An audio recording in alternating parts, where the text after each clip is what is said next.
Today in the Daily Dose, the Flint Sit-down Strike.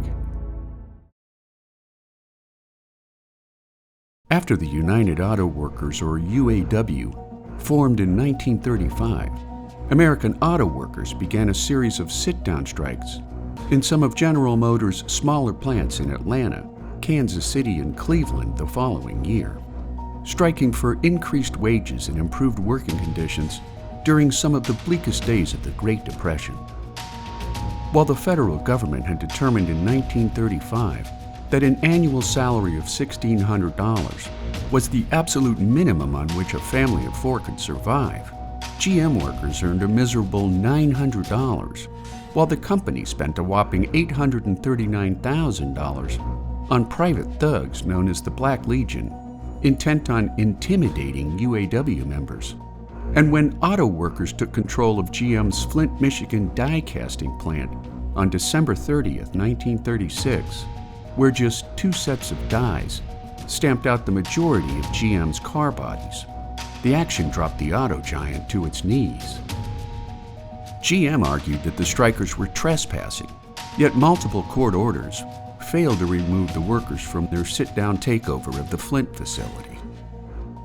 Outside supporters supplied the workers with food and other necessities, and when GM turned off the heat to the buildings, the strikers simply wrapped themselves in coats and blankets and hunkered down.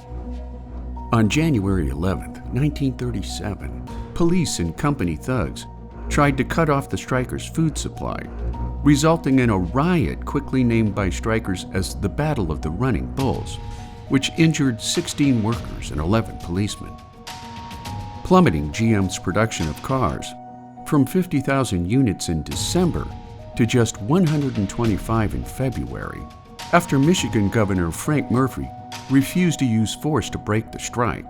President Franklin D. Roosevelt sent in the National Guard, but the guns of the Guard were not aimed at the striking workers, but at the police and hired goons, in a clear warning to leave the workers alone and for GM to recognize the workers' grievances.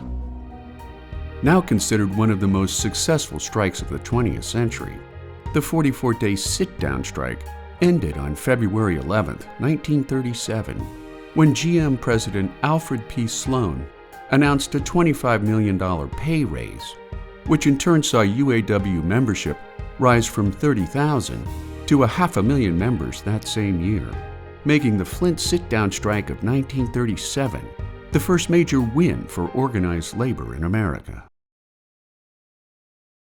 And there you have it, the Flint sit-down strike, today in the Daily Dose.